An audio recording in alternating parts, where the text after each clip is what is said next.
मैं doctor S के Garg, associate professor, department of zoology, government PG college, Barmer. आज मैं बीएससी थर्ड ईयर के लिए फर्स्ट पेपर का जो एनिमल फिजियोलॉजी एंड बायोकेमिस्ट्री है उसकी फर्स्ट यूनिट में ब्लड के बारे में अपन डिस्कस करेंगे। ब्लड क्या है ये लगभग सभी बच्चों को पता होना चाहिए। ब्लड का जो तंत्र है उसको कहते हैं blood vascular system. Due to the complex organization of the body, higher animals needs a separate circulatory transport system, जिसके कारण से मटेरियल्स का एक्सचेंज होता है। सबसे पहले विलियम हार्वे ने 1682 में इसको बताया था। Complete vascular system mesodermal layer से बना हुआ होता है और ब्लड वैस्कुलर सिस्टम के साथ साथ एक लिम्फेटिक सिस्टम भी होता है जो कि ब्लड वैस्कुलर सिस्टम का ही भाग होता है।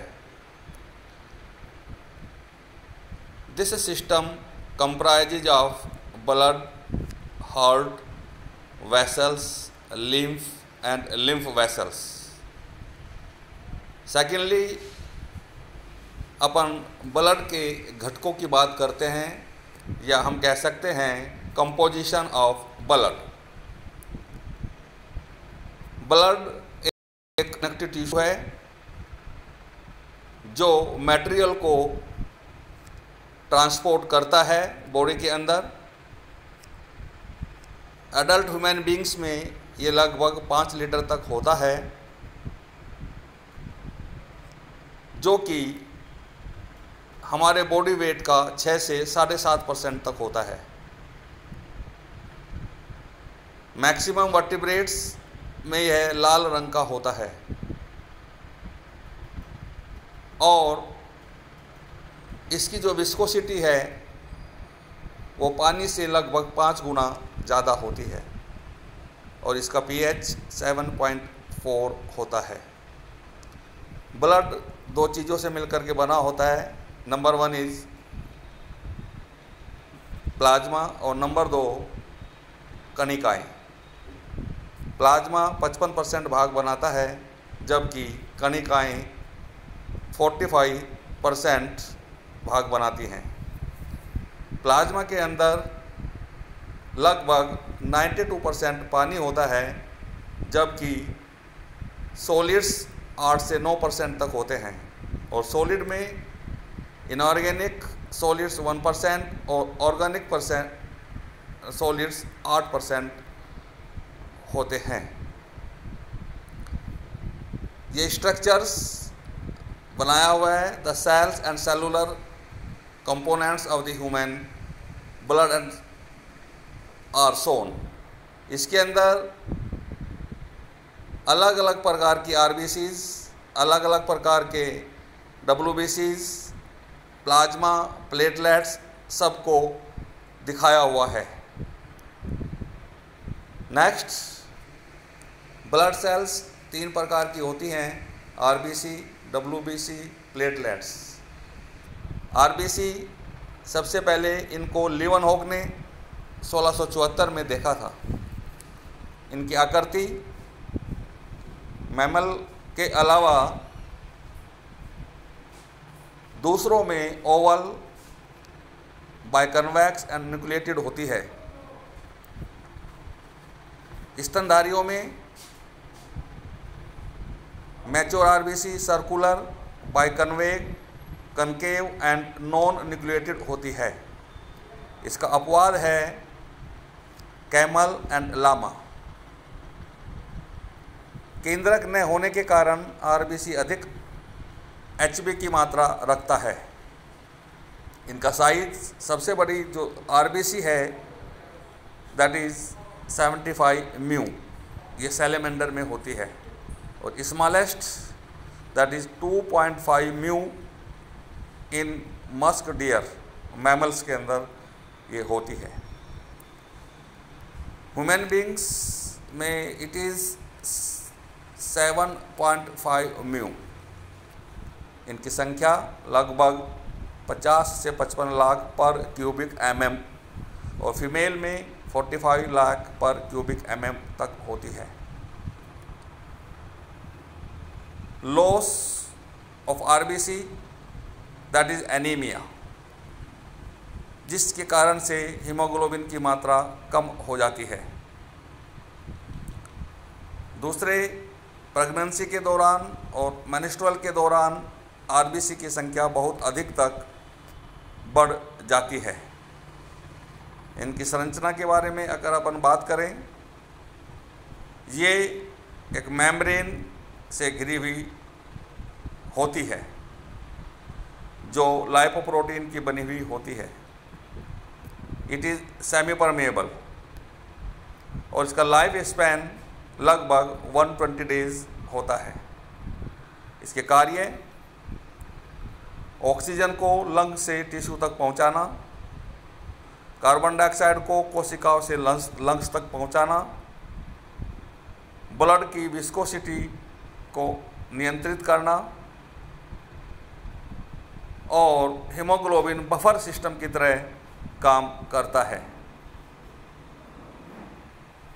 WBC की अपन बात करते हैं। WBC मुख्यतः दो प्रकार की होती हैं, एक एग्रेनुलोसाइट, दूसरा ग्रेनुलोसाइट। एग्रेनुलोसाइट लगभग 25 से 30% भाग बनाती हैं, जबकि ग्रेनुलोसाइट 70 से 75% भाग बनाती हैं। एग्रेनुलोसाइट में मोनोसाइट्स व लिम्फोसाइट्स दो प्रकार की होती हैं और ग्रेनुलोसाइट्स मुख्यतः 3 प्रकार की होती हैं, acidophils, basophils and neutrophils. WBC RBC की तुलना में काफ़ी बड़ी होती हैं। इनका आकार लगभग 8 म्यू से 15 म्यू तक होता है। इनके अंदर केंद्रक का पाया जाना एक बहुत ही मुख्य कैरेक्टर है। इनकी आकृति बदलती रहती है। मनुष्य में इनकी संख्या लगभग 6000 से 10,000 पर mm³ होती है और रोगजनक स्थिति में इनकी संख्या कम या अधिक हो सकती है। WBC की वृद्धि को ल्यूकोसाइटोसिस कहते हैं और इनकी कमी को ल्यूकोपीनिया कहते हैं। ब्लड में WBC का बोन मैरो में असाधारण बढ़ना रक्त का कैंसर कहलाता है, जिसको ल्यूकेमिया बायोलॉजी की भाषा में कहते हैं। सेकेंडली, एग्रेनुलोसाइट जो 25 से 30% WBC का भाग बनाती हैं। इनके कोशिका द्रव्य में कणिकाएं नहीं पाई जाती। इनका केंद्रक किडनी के आकार का होता है। इनमें एक ही केंद्रक है, इसलिए इनको मोनोन्यूक्लियर कार्पोसल्स कहते हैं। इनका निर्माण थाइमस, स्प्लिन व लिम्फ ग्लैंड्स में होता है। केंद्रक की स्थिति के आधार पर इनको 2 भागों में बांटा जाता है, lymphocyte, second one is monocyte. केंद्रक बड़ा गोलाकार व केंद्रक के केंद्र में स्थित होता है। इनका निर्माण लिम्फोसाइट सेल्स में होता है। मोनोसाइट केंद्रक बड़ा वर्गाकार परिधि की ओर स्थित होता है। इनका निर्माण मोनोब्लास्ट कोशिकाओं में होता है और ये शरीर में प्रवेश करने वाले पैथोजन्स से रक्षा करती है, इसलिए इनको स्कैवेंजर्स भी कहा जाता है। ग्रेनुलोसाइट, इनका केंद्रक प्राय 2 से 5 लोब्स का बना हुआ होता है। इनका निर्माण बोन मैरो की रेटिकुलर कोशिकाओं में होता है। ये 3 प्रकार की होती हैं। एसिनोफिल्स, जिसको इओसिनोफिल्स भी कहते हैं। इसके केंद्रक में 2 लोब पाए जाते हैं। इसका एवरेज लाइफ 8 से 12 दिन का होता है। इसका कार्य डिटॉक्सिफिकेशन का होता है। एलर्जी की स्थिति में इनकी संख्या बहुत अधिक तक बढ़ जाती है। दूसरा, बेसोफिल्स, न्यूक्लियस बड़ा किडनी के आकार का या एस शेप्ड होता है। मिथाइलिन ब्लू डाई से स्टेन हो सकता है। और थर्ड प्रकार की जो होती हैं दैट इज न्यूट्रोफिल्स। इसके केंद्रक मल्टीलोब्स होता है। उसका जीवन काल 2 से 4 दिन का माना जाता है। और न्यूट्रोफिल्स भी पैथोजेंस से रक्षा करती हैं। इसके बाद थर्ड प्रकार की जो कोशिकाएं होती हैं आरबीसी, डब्ल्यूबीसी, और थर्ड प्रकार की होती हैं प्लेटलेट्स। ये गोलाकार, अंडाकार या रोड शेप होती हैं। इनकी लाइफ 2 से 5 दिन तक होती है। और एक सामान्य आदमी में इनकी संख्या 3 लाख पर क्यूबिक mm होती है। इनकी संख्या कम होने पर रक्त कोशिकाओं से बाहर आने लगता है। इसको थ्रोम्बोसाइटोपेनिया कहते हैं।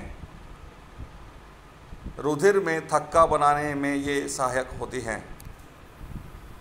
कणिकाओं के बाद में रक्त का जो भाग होता है वह होता है प्लाज्मा, जो पूरे रक्त का 5% भाग बनाता है। यह हल्के पीले रंग का, स्वच्छ, निर्जीव ग्राउंड फ्लूइड होता है। प्लाज्मा के अंदर लगभग 90% water, 8% protein, 1% salt and 1% glucose की मात्रा पाई जाती है। ब्लड के कार्य, ये गैसेस को ट्रांसपोर्ट करता है। ऑक्सीजन, कार्बन डाइऑक्साइड को ट्रांसपोर्ट करता है। यह न्यूट्रिएंट्स को भी ट्रांसपोर्ट करता है।